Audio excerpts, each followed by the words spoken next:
বর্ষা মৌসুম এলেই কিশোরগঞ্জের ইটনার হাওর পর্যটকদের পদচারণায় মুখর হয়ে ওঠে। কিন্তু এবার দেখা যাচ্ছে ভিন্ন চিত্র।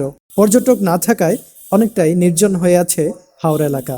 এটি কিশোরগঞ্জের ইটনার অলওয়েদার সড়ক। একসময় বর্ষা মৌসুমে এই সড়কে ছিল পর্যটকদের উপচে পড়া ভিড়, কিন্তু এখন সড়ক জুড়ে নেই সেই চেনা কোলাহল। পর্যটকদের অভাবে অনেকটাই ফাঁকা পড়ে আছে পুরো এলাকা। চারিদিকে শুধু পানি আর পানির বিস্তৃতি।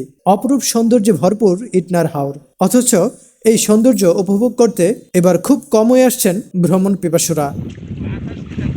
পর্যটক না থাকায় ঘাটে অলস সময় পার করছেন নৌকাগুলো। মাঝিরা বলছেন অন্যান্য বছরের তুলনায় এবার যাত্রী অনেক কম, ফলে তাদের আয়ও অনেক কমে গেছে। গত বছরের তুলনায় এবার পর্যটক অনেকই কম। সংসারে চলতে পারতেছে না, কোনো বাড়া আসে না, মানুষ দেশ দুর্যোগে ধান পায় নাই, কেউ বিয়ে শাদী লাগাইতেছে না, এই জন্য আমরা বাড়াও হয় না, আমরা খুব কষ্টে আছি। শুধু মাঝিরাই নন, পর্যটক কমে যাওয়ার প্রভাব পড়েছে স্থানীয় পরিবহন ও ক্ষুদ্র ব্যবসায়ীদের উপরও। তাদের প্রত্যাশা পর্যটক বাড়লে আবারও চাঙ্গা হবে স্থানীয় অর্থনীতি। গত বছর আমাদের প্রায় এমন দিন যেত 1500 টাকা হয়ে যেত, কিন্তু এই বছর একবার পর্যটক নাই বললেই চলে। 300-400 টাকা নিয়ে আমরা বেলা শেষে বাড়ি বেরা লাগে। স্থানীয়দের দাবি, হাওরের সৌন্দর্য আগের মতোই রয়েছে। প্রয়োজন শুধু পর্যটনকে ঘিরে কার্যকর প্রচারণা ও প্রয়োজনীয় সুযোগ সুবিধা নিশ্চিত করা।